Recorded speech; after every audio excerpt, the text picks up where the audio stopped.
just make sure that you're using the account as it's dedicated to be, and then paying it off consistently so that you're not carrying that as additional debt, because debt is a burden and we don't want that to grow. Hey guys, it's Tina with Picture It Personal Finance, and I am back today to talk about credit card rewards, because I believe that credit cards are not an evil thing. They are something that you can use as part of your financial tool set to improve your personal situation, as long as you handle them responsibly. And this video is all about, or really this channel is all about, teaching people how to handle their money responsibly so that they can pursue what they really care about in life. Hence, personal finance. It's all about what's important to you, people. Okay. When talking about credit cards, there are a lot of folks who feel that credit cards are predatory and that they are evil and that they should be done away with. And for some people, this is true. I mean, some people just can't handle having a credit card. They just haven't the discipline to not deal with instant gratification. And can't do the delayed gratification, right? They just have, if they have access to the money and they can buy a thing, they will go and buy it. It's like that, there's an Ariana Grande song that I can't stand, and it's something about like, I want it, I got it. My kids will sing that sometimes, and I'm always like, stop singing that! Yes, I've turned into an old lady. If you are one of those people, then this video probably is not for you, because I don't know if you can't say no to yourself that having a credit card is in your best interest.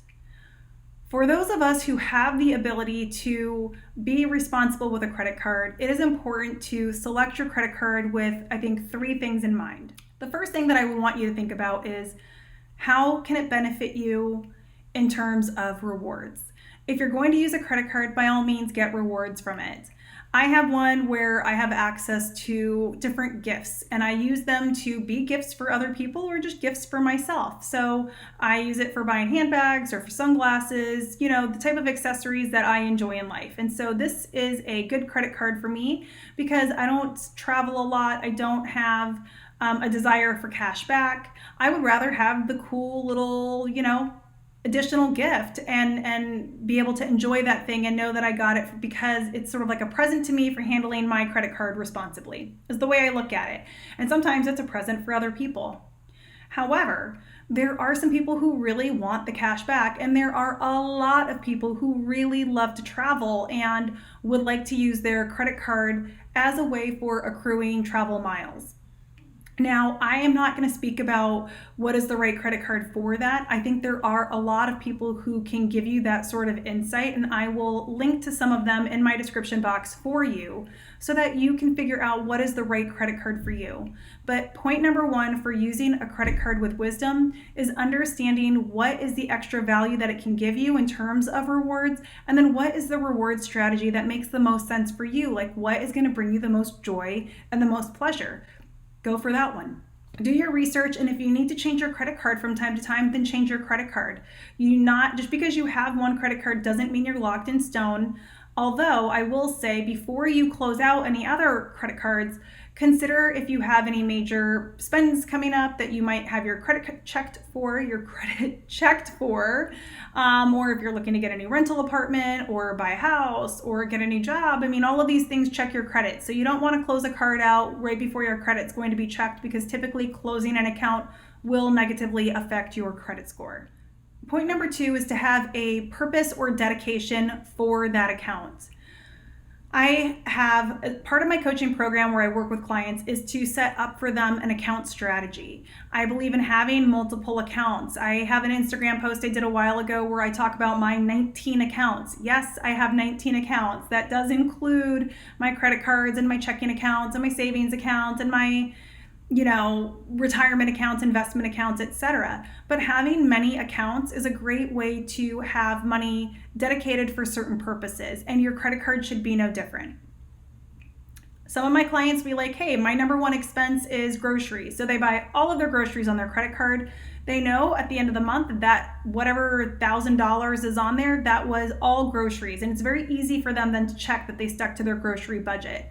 Another client uses it for their sinking funds. And this is one of the ways that I do it. So for example, if I have a vacation sinking funds, but before my vacation starts, get out the credit card and use the credit card on that vacation, and then pay off the credit card from the sinking fund, the vacation sinking fund account, or the vacation savings account at the end of the vacation. That way I don't have to deal with all of the transfers happening to and fro. I just have to use the credit card and at the end of the trip, wipe it out. Another sinking fund that you might use your credit card for is Christmas time. Do all of your Christmas spending on the credit card. That is our heaviest hit holiday, and that's the one where I spend the most money. So using my credit card for that holiday, gaining some of those rewards points, and then at the end of the holiday, paying it off out of my Christmas savings account. It doesn't really matter what the purpose of your credit card is, but give it a purpose. Don't let it be this thing where it's like, oh, I just put everything on there and then I pay it all off, because then you don't have any clarity. Another core tenet of what I teach my clients is to have focus, know where your money is going. And I feel that if you are managing a checking account, if you're budgeting off of a household checking account, you see the money come in, you see the money go out, it becomes really clear, and then you only have to do the cash flow budget for one account and the other things just become buckets. This is how I recommend using a credit card, is make it a dedicated bucket for something or other. And if you're gonna have multiple buckets and have multiple credit cards, just make sure that you're using the account as it's dedicated to be, and then paying it off consistently so that you're not carrying that as additional debt, because debt is a burden and we don't want that to grow. And then the last point that I really want to make is for those of you who are using credit cards as your sort of like, I pay everything with this and then I pay it off at the end of the month. Think about that for your emergency fund. And this was an idea that was recently brought to me because I don't use credit cards this way. So it's not something that I previously had thought about, but it was a really good point that let's say you have 3 months of emergency living expenses set aside. So you have a 3-month emergency fund and you pay everything on a credit card, and then you pay that credit card off at the end of the month. If you were to lose your job or something were to prohibit you from being able to work and your income stopped, in a way, you only have a 2-month emergency fund, right? Because you'd have to pay off the credit card to make you even, and then you would have to live for 2 months off of what's left in that account. I mean, I guess in a way you could extend it by using the credit card at the end, but we all know that using a credit card as part of your emergency fund is not wisdom.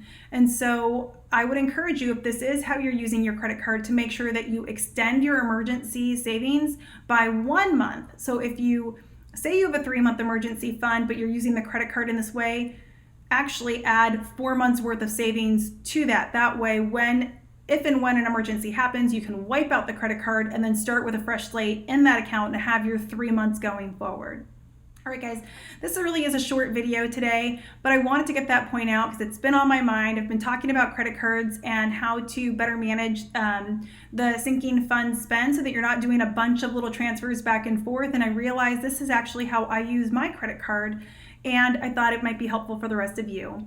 If you guys are using your credit cards in a strategic way that I have not thought of, please leave a comment below and let me know about it. I would love to hear your take. I hope you all have a wonderful day, and I'll see you in the next video. Bye.